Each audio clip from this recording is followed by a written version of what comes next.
We are now standing in one of the most amazing places in the entire Eastern Galilee. We are inside the Roman theater of the ancient city of Tiberias. This Roman theater that you see behind me was built by the son of Herod the Great. This city was dedicated to the Emperor Tiberius, hence the name Tiberias. What you see behind me is an amazing phenomenon. We are now seeing a Roman theater in the heart of the Jewish world. In the time of Jesus, around the 1st century AD, the Sea of Galilee was divided to two major religious worlds. The west side of the lake was the Jewish world, where the east side of the lake was the non-Jewish world. Tiberias was built in the heart of the Jewish world, bearing signs and symbols of a pagan world, of the Roman world. Why is that? Tiberias was built as a counter city to the great city of Gamla, which is situated on the east side of the lake. And the main idea behind it was to build a Roman outpost in the middle of the Jewish world for time of revolts, which is exactly what happened 40 years after the city was established.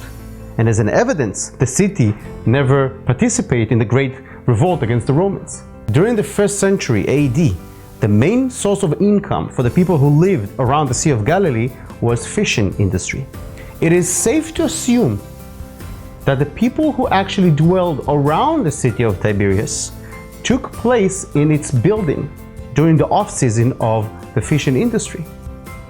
Looking at the surrounding Jewish villages, we can see Bethsaida, we can see Magdala, and of course we can see Kfar Nahum, which is Capernaum.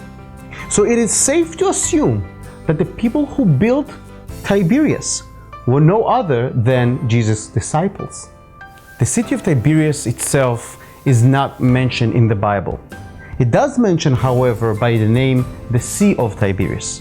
When we're reading John 6, verse 1, it says that after all of this, Jesus went over the Sea of Galilee, which is known as the Sea of Tiberias.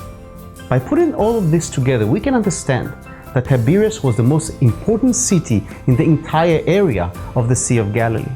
When you visit today the ancient Roman theater of Tiberias, when you see the magnificent gates of the city, you can imagine seeing Jesus walking along these massive walls, along the footsteps of these great towers, and within this Roman theater that you see right behind me.